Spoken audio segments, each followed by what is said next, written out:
Mic is off. I'm sorry, you have exceeded your time, ji. Thank you very much. The last speaker for this discussion on national integration, Sayyid Adnan Kakakhel Sahib, seat number 93, Jamiatul Ulum Islamia, Banori Town, Karachi se ताल्लुक है इनका. Jamia उलूमुल Islamia Binori town Karachi. मेरे साथियों ने कल भी इस मौजू के ऊपर बहुत अच्छी बातें की. आज कोशिश करूंगा उन्हीं बातों की रोशनी में इसको बिल्कुल मुख्तसर अंदाज में पेश करूं. इसमें दो राय नहीं है कि हमारा सबसे बड़ा बहरान नज़रियाती यकजहती, फ़िक्री वहदत और इत्तेहाद व इत्तेफाक से महरूमी है. मगर सोचने की बात यह है कि ये महरूमी 58 साल गुजरने के बावजूद अभी तक क्यों है. उसकी वजह यह है कि वो जो बुनियादी प्लेटफॉर्म दिया गया था कि पाकिस्तान का मतलब क्या, ला इलाहा इल्लल्लाह, उस पर कन्फ्यूजन्स पैदा कर दी गई. एक सोचे समझे मंसूबे के तहत अभी तक पूछा जा रहा है कि पाकिस्तान क्यों बनाया गया था, कायद का विज़न क्या था. क्या ये चीज़ें बहुत क्लियर नहीं हैं? और क्या इस सवाल का जवाब मैं या आप दे सकते हैं या वो नस्ल दे सकती है जिसने तख्लीक पाकिस्तान के खाके में अपने खून से रंग भरा था. ये उनकी रूहों के साथ मजाक है, ये उनकी रूहों के साथ मजाक है, ये उनकी कुर्बानियों का मजाक है कि जी आप तो कट मरे, हमें समझ ही ना आया कि आपका मसला क्या था. हमारा दूसरा बड़ा मसला अमन व अमान की दिगरगूं सूरत हाल है और बदकिस्मती से इसको बाज़ औक़ात कहा जाता है कि इस्लाम ज़िम्मेदार है.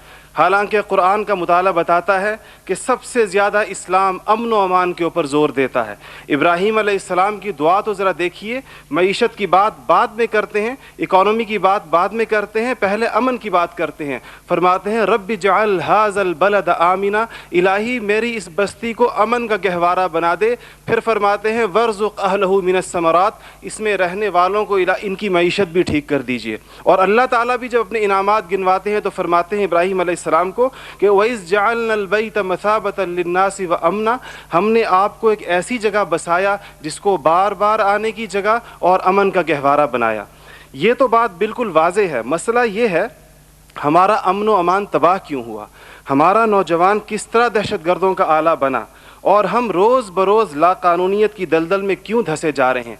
जनाब सदर, नोट करने की बात है कि ये सबक उसको किसी मज़हब ने नहीं सिखाया, ये सबक उसको किसी दीन ने नहीं बताया. ये तबक़ाती तफरीक, इस्तेहसाली निज़ाम, टैलेंट की बेकदरी, तालीमी ढांचे का खोखलापन, बेइंतहा करप्शन और इख्तियारात के नाजायज़ इस्तेमाल वो खौफनाक मसाइल हैं जो नौजवान को इस तरफ लेकर गए हैं. आप ये मसाइल हल कर दीजिए, आप ये मसाइल हल कर दीजिए, फिर देखिए ये नौजवान दहशतगर्द है या अमन पसंद है. हमारा तीसरा सबसे बड़ा मसला जो इस वक्त बहुत अहमियत का हामिल है, जमहूरी रिवायात का फुक़दान है. हम अभी तक हकीकी जमहूरी कल्चर और अवामी मैंडेट के एहतराम के माहौल को पैदा करने में नाकाम रहे हैं. टूटती बनती असम्बलियों, इंतखाबी धांधलियों और जनाब सदर अहम कौमी मसाइल में पार्लियामेंट को बाईपास करने की रिवायात ने अवाम का एतमाद मौजूदा पॉलिटिकल सिस्टम से उठा दिया है. इसके लिए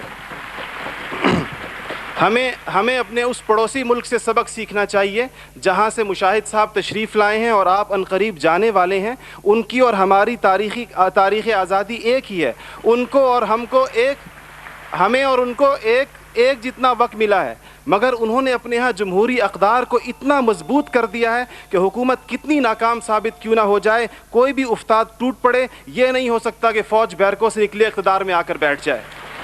इसी तरह जनाब सदर, मैं ये समझता हूँ कि आज इस हॉल में लगी हुई कायद की तस्वीर आपसे पूछ रही है, आगे आप खड़े हुए हैं कि जनरल तुम तो सरहदों के रखवाले हो, तुमको ईवान इक़्तिदार की राह किसने दिखाई है. और जनाब वाली, जनाब आला, हमारा तीसरा सबसे बड़ा मसला एलीट क्लास इकॉनमी है. आपके आदाद व शुमार के जादूगर कह रहे हैं कि मईशत तरक्की कर रही है, ज़र मुबादला के ज़खायर बढ़ रहे हैं, कर्ज़े कम हो गए हैं, कशकोल टूट गई है. आप बार बार कहते हैं पहले हम मांगने जाते थे, अब हम देने जाते हैं. और अवाम हैरान है कि खुदाया क्या माजरा है. मईशत तरक्की कर रही है, गरीब का चूल्हा बुझ रहा है, ज़र मुबादला के ज़खायर बढ़ रहे हैं, पेट्रोल की कीमतें आसमान से बातें कर रही हैं, रुपए की روپے کی قیمت ڈی ویلیو ہوتے ہوتے کہاں آ کھڑی ہوئی ہے. اور اس کے بعد ایک اور بات جناب صدر, آپ نے کہا کہ بسنت منانے سے کچھ نہیں ہوتا. اسلام تفریح سے ہرگز منع نہیں کرتا, بلکہ صحت مند تفریح کی حوصلہ افزائی کرتا ہے, مگر خدارا محروموں لاچاروں کی آرزوؤں کے مزار پر دھما چوکڑی نہ مچائی جائے.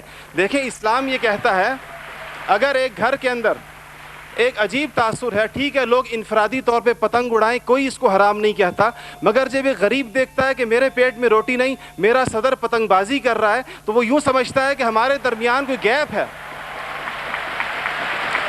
آپ بالکل وہ سمجھتا ہے, غریب کہتا ہے کہ میں, غریب دیکھتا ہے, غریب آپ کو اس کے احساسات کا بالکل اس طرح لگتا ہے ایک گھر کے اندر میت پڑی ہو اور آپ دوسرے گھر کے اندر ڈرم بجائیں کہ میں تو آزاد ہوں, غم تو تمہارا ہے میرا نہیں ہے.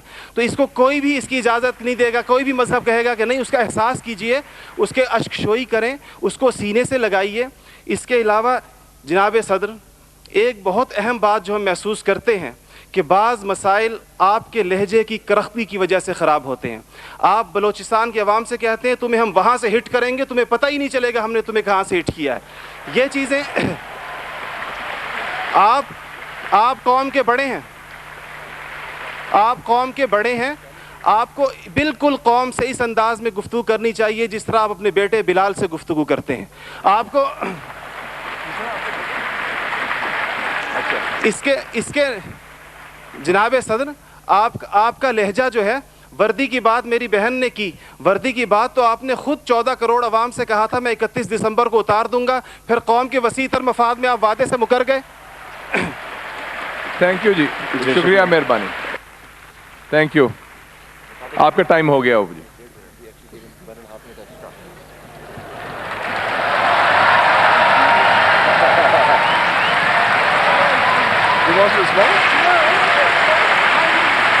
Respond کریں کوئی.